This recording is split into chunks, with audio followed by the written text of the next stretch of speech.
Property taxes may not be the sexiest topic to talk about, right? Well, Iowa legislative Republicans have their eyes on possibly stripping down property taxes in 2025. Hi, I'm Dave Price. Property taxes, you pay them directly if you own a home or business and indirectly if you rent. Local governments use that property tax revenue to pay for police, fire, ambulance, snow removal, road maintenance, and many other things. Now, Republicans who have huge majorities in the upcoming legislative session in Des Moines that begins in January want to further limit how much local governments can charge you. But how? We don't want people property taxed out of their homes. We heard that repeatedly throughout the entire state. It didn't matter which corner you came from. People want to make sure that their homes are affordable, and if they've made the investment into their homes, that they're not getting taxed out of them. They also want to make sure that if they are paying those property taxes, that they're being used for the appropriate government services that property taxes should be paid for. What makes sense to lower property taxes for Iowans? You know, an average of more than 7% increase in counties and 6% for cities. That's money out of property taxpayers' pockets. It's money out of Iowans' pockets, and it's making it more expensive to live in Iowa. We have to address that this session. We will address that this session. I mean, my bill's going up too. We'd like to see how we can make it go down. We're also looking at things like insurance costs that have gone up exponentially over the past few years. Premiums have gone up.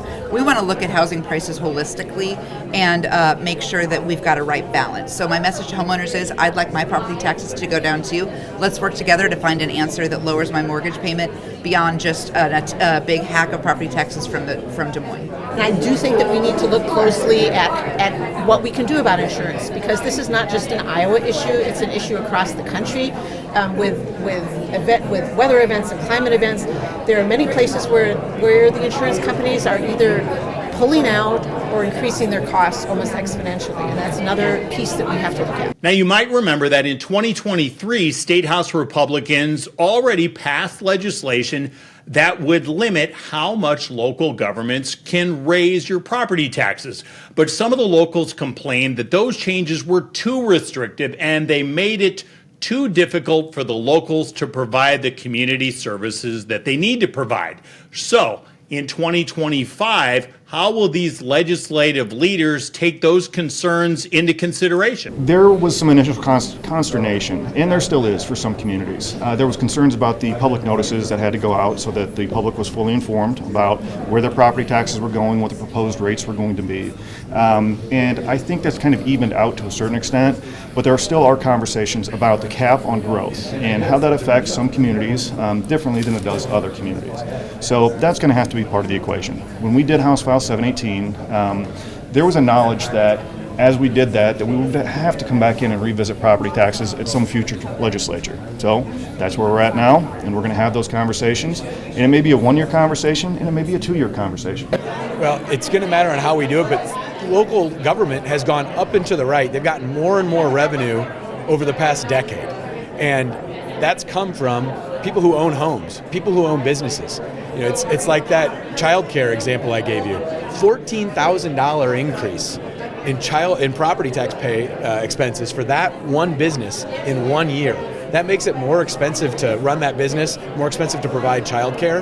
That's who we're caring about, are those property taxpayers. Making sure that local governments and local citizens have a voice in the process so that people know the impact of property tax cuts instead of something big happening in Des Moines.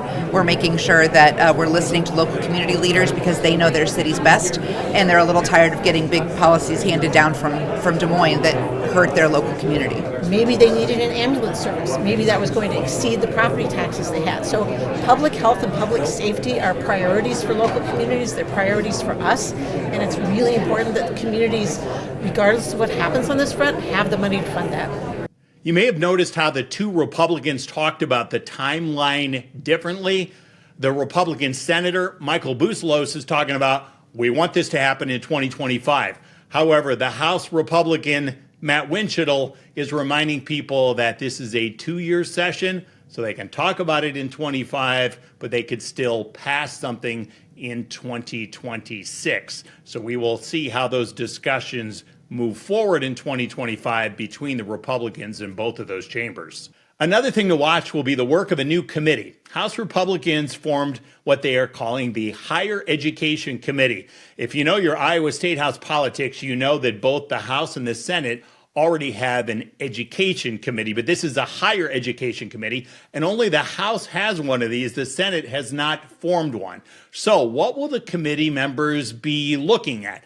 They already stripped out funding for DEI efforts at the public universities. That already happened. So what will they talk about? Will it be tuition costs? Will it be accountability? Will it be whether students are getting the bang for their buck? Will it be woke, not woke curriculum? Is there political bias in the coursework, the faculty, the policies? We don't know exactly yet. But we do know during a forum sponsored by the Greater Des Moines Partnership over the past week, there was this exchange between the House Majority Leader, the Republican, and the House Minority Leader, the Democrat, on this new Higher Education Committee's purpose. And allow people to take the opportunity to look at those different education institutions separately and not get all bogged down, well, if you're doing it for the universities or higher education, are you doing it for K-12? So we want to take the opportunity to separate those discussions out, put people around the table, both Republicans and Democrats, to have those discussions, but have them in their own separate silos and not just have it all bottled up into one. But I'm thrilled about the existence of a higher education committee, and if it does those things, if it does really look at these issues that higher education, community colleges, private publics are looking at, and wants to actually actively make the experience better for students and make more students have access, amazing. I am all in. If it is a political platform to play games and attack our higher education institutions, I'm going to be really frustrated. One final thing to look at this week is the reality of the math.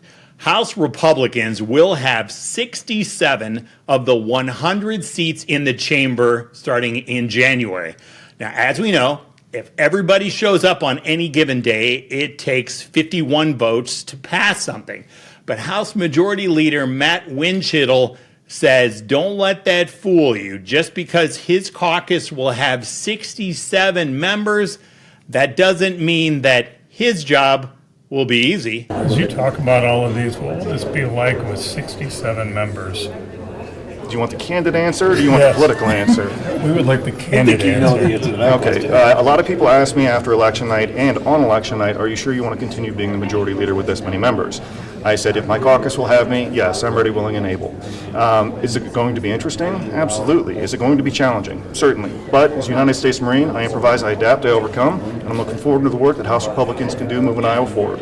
Now, without a doubt, Iowa House Democrats would much rather be in the position that Matt Winchittle is in, having 2/3 of the seats rather than 1/3 of the House seats the Democrats will have.